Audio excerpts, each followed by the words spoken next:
अस्सलाम वालेकुम।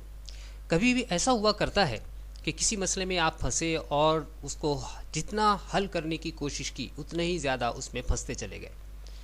और ये एक दफ़ा नहीं, ज़िंदगी में कई मामलात में, चाहे वो मुआशी हों, कारोबारी हों, ख़ानदानी हों, अज़दवाजी हों या समाजी हों, इन मामलात में हम जितना ज़्यादा कोशिश करते चले जाते हैं उतने ही फंसते चले जाते हैं और हमें कोई हल सुझाई नहीं देता, दिखाई नहीं देता।